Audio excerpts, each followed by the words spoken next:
तो चलिए बच्चों, आज हम लोग संयुक्ताक्षर पढ़ेंगे। क्या पढ़ेंगे? संयुक्ताक्षर। इसमें क्या होता है ना कि जब दो वर्ड को एक साथ मिला दिया जाता है, लेकिन बहुत सारे गलती हो जाता है ना।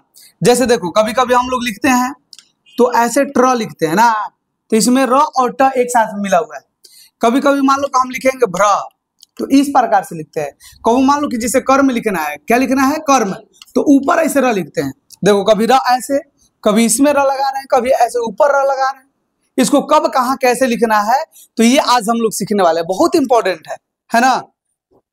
कभी मान लो कि हम र ऐसे भी लिखते हैं, जो र लिखना है तो इसमें ऐसे र लिखना पड़ता है। इसको जिसे हृदय लिखेंगे, हृदय ऐसे लिखना पड़ता है ना। तो र को हम लोग कितना प्रकार से और कब कैसे लिखना है आज सीखेंगे। लेकिन र को ही नहीं, बहुत सारे संयुक्ताक्षर है। एक साथ दो वर्ड जोड़ना है तो उसी को हम लोग संयुक्ताक्षर बोलते हैं। क्या कहेंगे? जब एक साथ दो व्यंजन को जोड़ते हैं ना, जब दो व्यंजन को क्या करेंगे, एक साथ लिखते हैं, तो उसी को संयुक्ताक्षर कहते हैं। इसको बच्चों हम लोग संयुक्त व्यंजन कह सकते हैं, ठीक है ना। जैसे आप लोग ये देखे हैं, कभी ऐसे छ लिखा हुआ रहता है, छ, इसमें क्या क्या चीज है, तो इसमें आधा क प्लस मूर्धानी श है, और इसको हम लोग संयुक्त क्या बोलते हैं? नहीं, संयोगी छ इसको बोलते हैं। क्या बोलते हैं? संयोगी छ, क्योंकि इसमें संयोग करके बना हुआ है। बच्चों, आप लोग का वो तरह देखा है, तरह में क्या है? आधा तो प्लस र के मिलने से ये तरह बना हुआ है ना। आप लोग ज्ञ जानते हैं ये क्या क्या चीज वर्ड से बना हुआ है? ये बना है ज और प्लस य के मेल से। तो ऐसा ही हम लोग सीखने वाले हैं कि संयुक्ताक्षर जब हम लिखेंगे तो कब कैसे लिख पाएंगे, है ना। आप लोग के लिए मैं बहुत सारे नियम लिखा हूं जो आप लोग को लिखना है।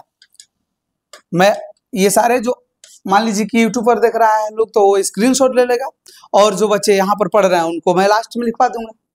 देखिए क्या है, जिनमें खड़ी पाई, जिसको हम बोलेंगे क फ बीच में है। एक यहाँ पर और है जो बहुत इंपॉर्टेंट है, और उसके बाद हम लोग आएंगे, ये एक नंबर में देख लिया जाए। सबसे पहले हम लोग क देखेंगे। क मतलब पहला नियम, है ना। कह रहा है कि खड़ी पाई वाले व्यंजन, जैसे देखो ख, ग, घ, च, ज, य, अड़, त, थ, ध, न, य, मतलब ये खड़ी पाई कैसे हम लोग समझ गए।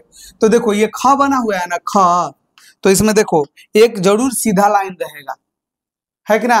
बोलो, इसमें खड़ी पाई है कि ना? कहीं सीधा लाइन एक दिख गया ऐसे, इसको हम लोग खड़ी पाई बोलेंगे।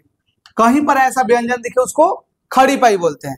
तो खड़ी पाई वाला अगर व्यंजन रहेगा तो उसमें से खड़ी पाई को हटा के और क्या कर देंगे, एक संयुक्ताक्षर बनाएंगे।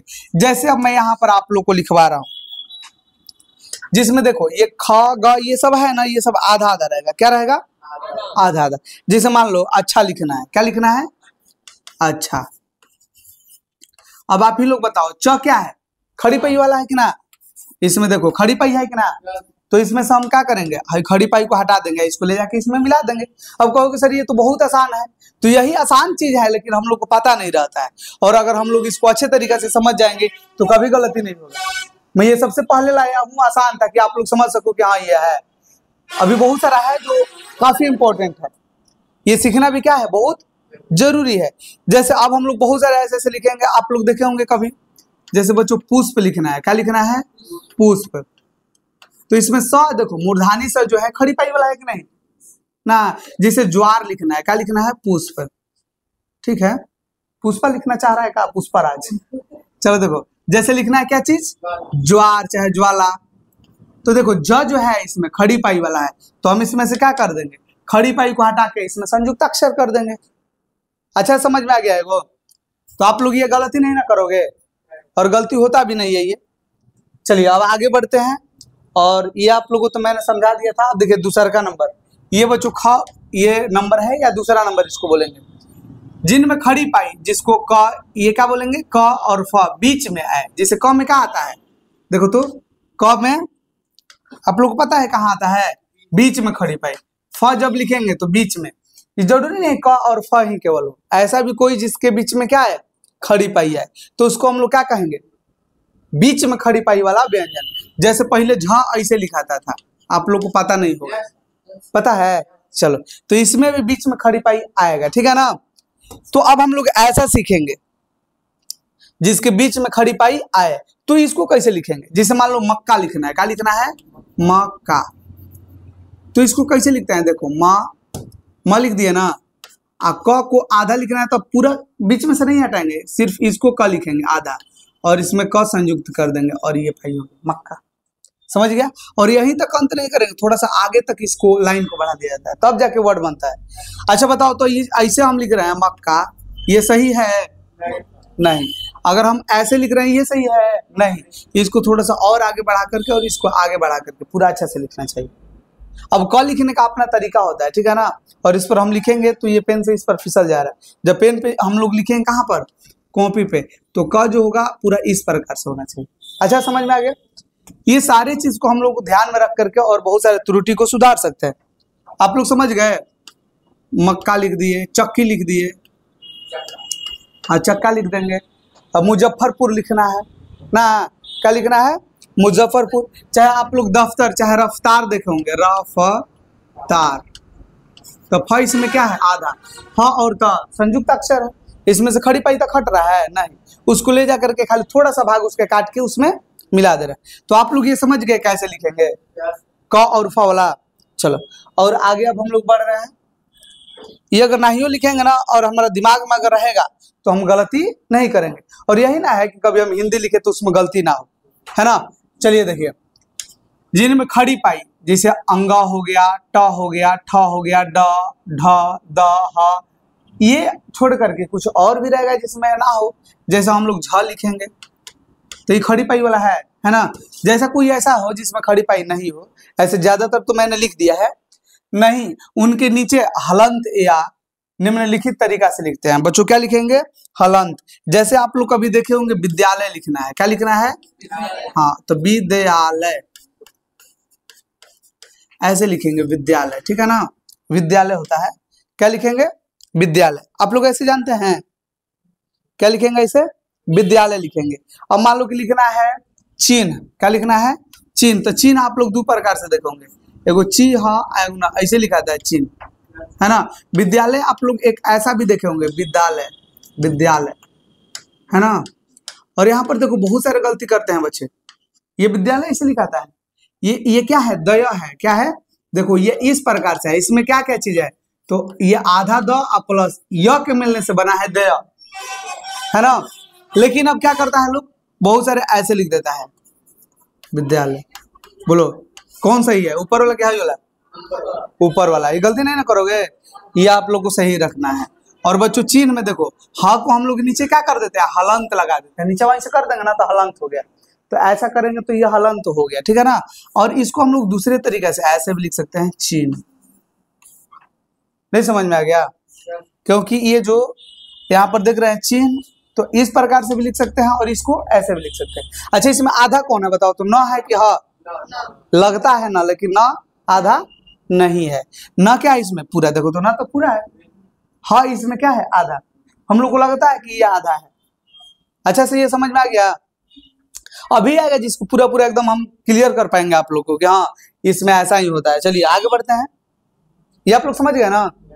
चलो देखो, कह रहा है कि यदि आधा र पहले हो और बाद में कोई व्यंजन आए तो र का उस व्यंजन के ऊपर दिया जाता है और इसे हम लोग रेफ बोलते हैं। ऐसे जैसे आप लोग ऐसे लिखते हैं क प्लस आधा र आ जाए प्लस म आ जाए, तो देखो यहाँ पर कह रहा है कि यदि आधा र हो और उसके बाद कोई व्यंजन हो, व्यंजन माने क ख ग घ में के गया तक नहीं ह तक, अगर क ख ग घ में के ह तक रहेगा तो उसको क्या कहेंगे? व्यंजन।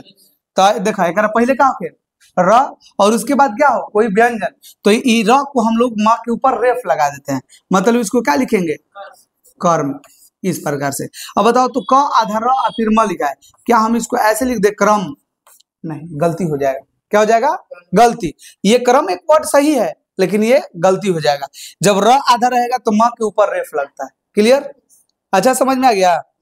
आगे बढ़े और हम लोग देख लेते हैं जैसे धर्म है, क्या है? धर्म। अब ये देखो ध हो गया प्लस आधा र और प्लस म लगा देंगे। अब बताओ क्या लिखेंगे? ध लिखेंगे ना, ध में देखो लो बीच में जगह यहाँ पर खाली रखता है, अगर पूरा ऐसे खींच देंगे जैसे ध ऐसे लिख करके और ऐसे खींच दिया तो ध नहीं घ कहेगा, तो ये सब चीज सीखना है। देखो ध है, अब बताओ तो किस पे रेफ लगेगा? म के ऊपर ऐसे रेफ लगा दी। अब जिसे मान लो कर्ज लिखना है तो क हो गया प्लस आधा र रहेगा और प्लस ज हो जाएगा। बताओ तो क्या हो जाएगा? कर्ज। तो ज के ऊपर रेफ लगाएंगे ना। अच्छा समझ में आ गया?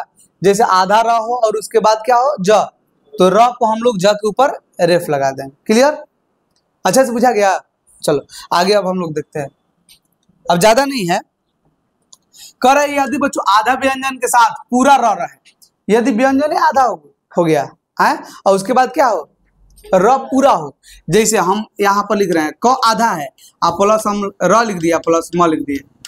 अब बताओ इसको हम लोग ऐसे कर में लिखेंगे? नहीं। अभी हम बताएंगे र जब आधा रहेगा तब इस पे रेफ लगेगा। जब र पूरा हो तो हम क्या लिखेंगे? क, और यहाँ पर र, देखो र है ना पूरा, तो इसमें लगा देते हैं क्र और यहाँ पर म हो जाएगा। बोलो ये अच्छा से समझ में आया? देखो तो ये क्या हो जाएगा? क्र और म, क्रम। क आधा र पूरा, तो र जो है नीचे ऐसे लग जाता है ना, इसे लिखाता है प्रसाद, प्रभात। समझ में आ गया कि नहीं? बोलो तो अब बताओ इसमें आधा कौन है? क आधा ना है, लेकिन लग रहा है कौन लग रहा है? लग रहा है ना कि इसमें र जो रहता है आधा रहता है और क का रहता है पूरा। लेकिन अब तो आप लोग समझ में आ गया नीचे जब रहेगा तो आधा कौन है? क्लियर है? चलो आगे बढ़ते हैं। और देखो क्या है, कह रहा है कि बिना पाई वाले व्यंजन जैसे ट ठ ड ह आदि व्यंजन के साथ पूरा र इस प्रकार लिखाता है। बच्चों देखो जैसे ट है और इसके ट आधा है और र अगर पूरा है और इसके बाद मान लो हमने क लिख दिया, तो बताओ ट और र ये दोनों मिलकर के क्या लिखाएगा? ट्र, इस प्रकार से ना। क इसमें जोड़ देंगे। अब बताओ तो ट्र में आधा कौन है? ट आधा है, ट आधा है। क्लियर है कि नहीं? अगर देखो यही र ऊपर जब लगेगा तबे आधा र होगा, नीचे अगर र लग रहा है तो उस समय क्या है? पूरा है ना। तो चलो आप लोग ट्रक समझ गए हैं? चलो और हम लोग इसमें लिखेंगे जैसे ड्रम लिखना है। क्या लिखना है बच्चों? ड्रम। तो बताओ इसमें आधा कौन है? ड, और र का है पूरा। इसको अगर हम तोड़ना चाहेंगे तो ड लिखेंगे आधा प्लस र पूरा प्लस म, इसको ड्रम बोलेंगे ना। अच्छा से समझ में आ गया यहाँ तक?